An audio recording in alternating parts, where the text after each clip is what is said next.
Please note, this is a parody video of those, how much does my car wash make? How much does my small business make videos, okay? And this is not anything informational, it's just merely a meme video. Let's go, let's get started. Welcome back, fellow adventurers. Today we're taking a deep dive into how much silver my Yellow Zone mist fishing operation brought in the last lunar cycle.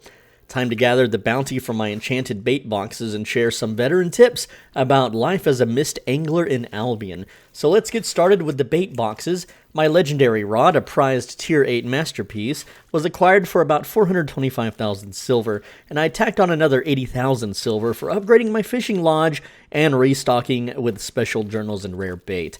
I financed all of this not through the Royal Caerleon Bank, but from selling a real estate plot near the city portal.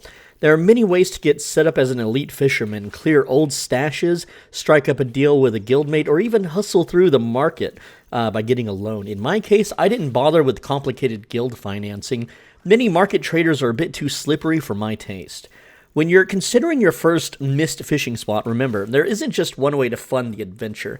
You can even sometimes reach out for a direct barter from a guild elder or seek a merchant's assured loan, but I stayed clear of that path since some sellers aren't always upfront with their fishing logs. Since mist angling is primarily silver business, most sellers won't provide proper catch records, which makes it tough when seeking guild loans.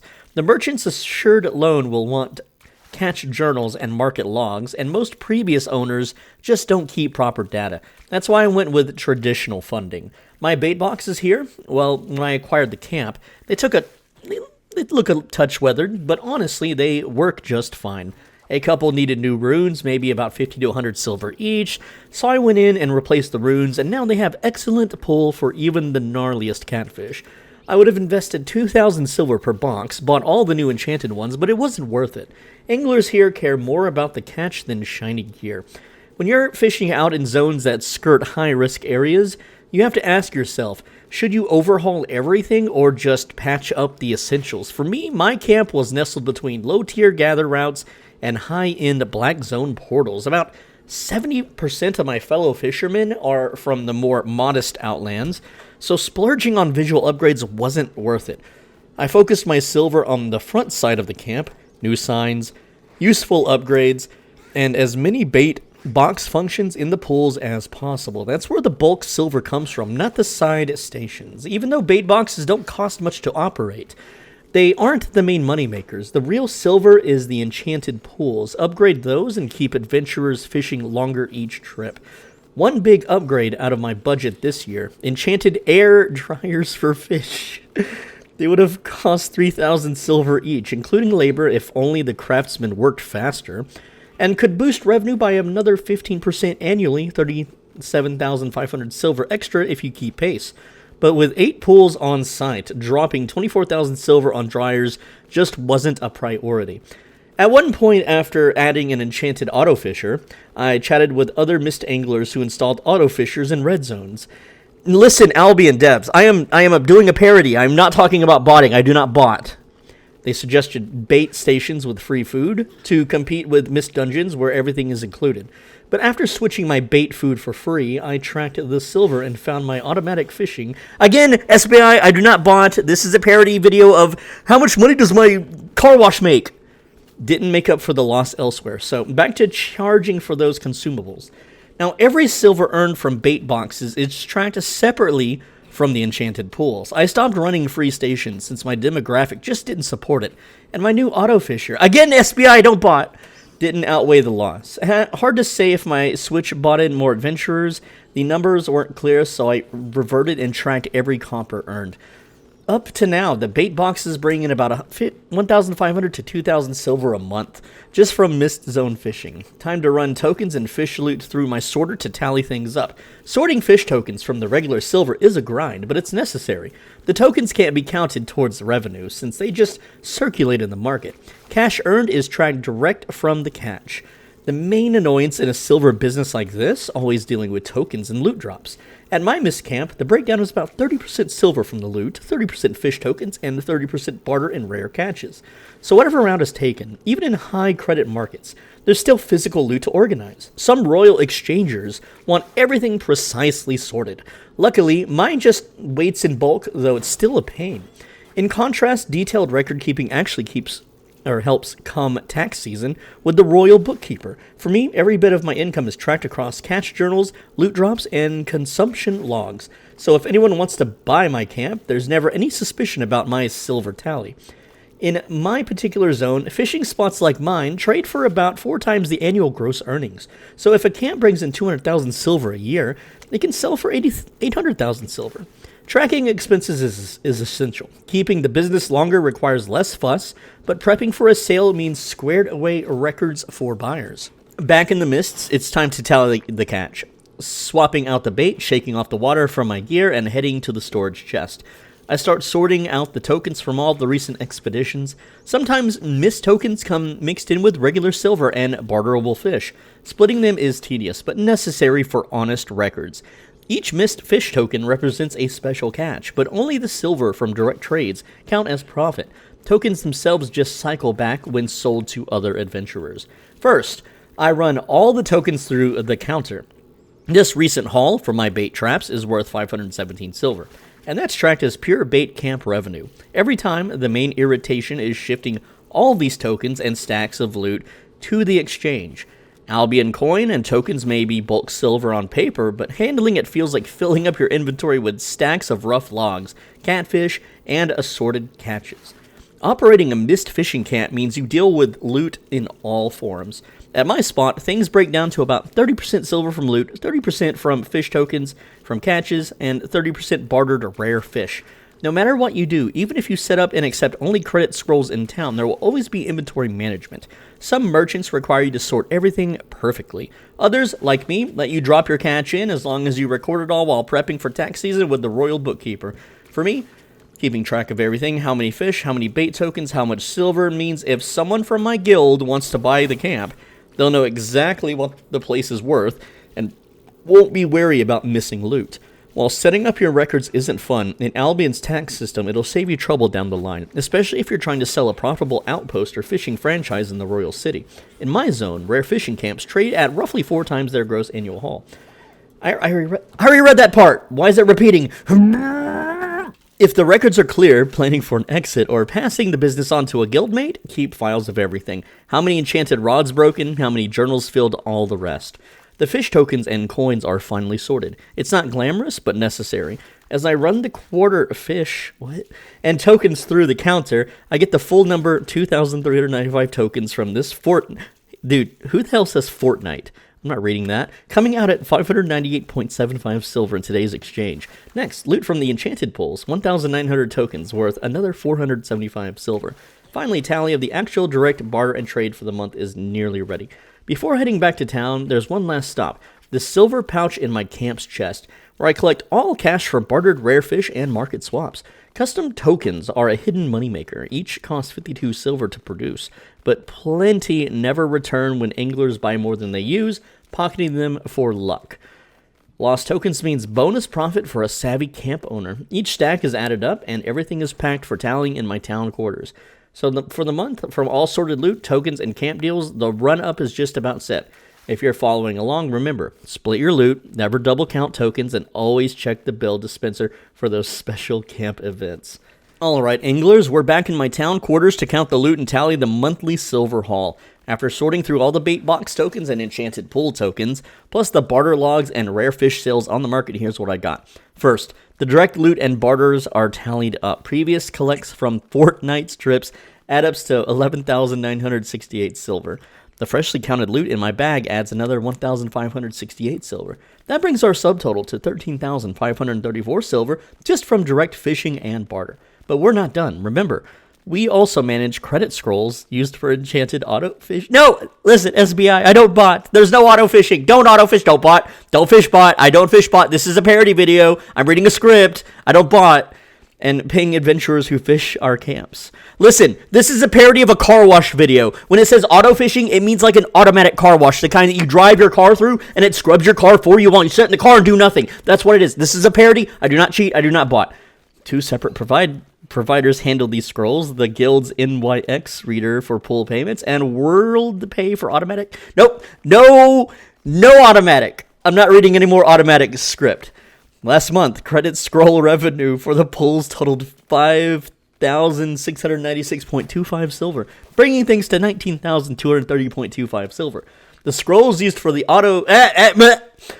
skipping that one. Don't forget to add in the coin and tokens from the bait traps. The quarterfish tokens total 598.75 silver, and regular coins from the camps add 475 silver. So after all sums, the gross monthly haul for August stands at a solid 21,798 silver. Now for the expenses. Keeping a fishing camp in the yellow zone isn't cheap.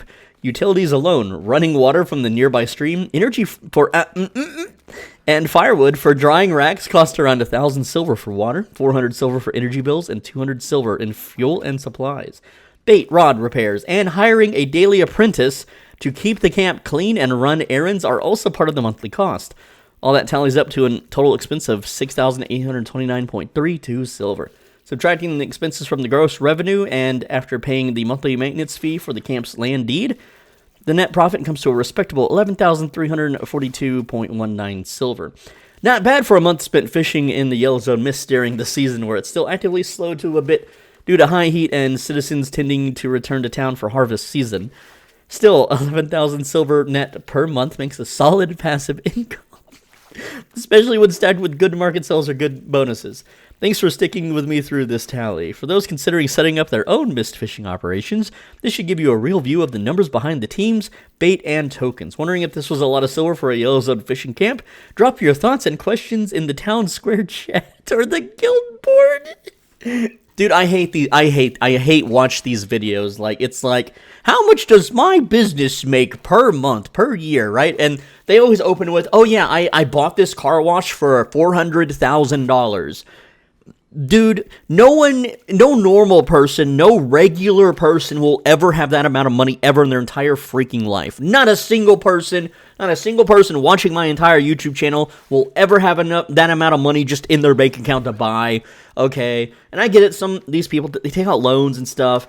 Who are these videos for? Other rich dorks, other privileged dorks that, oh, my super rich wealthy family that owns multiple businesses died, and I'm a trust fund baby, and I got multiple millions. Let's buy a car wash for $400,000. That's all it costs. What? So yeah, this guy bought a car wash for $400,000, and he makes $11,000 a month. Okay. Yeah, so it takes about 4 years for him to pay off his car wash. Cool. Wow. Dude, I've used a car wash like 5 times in my life. Like that's... Why? Like, I gotta wash my car.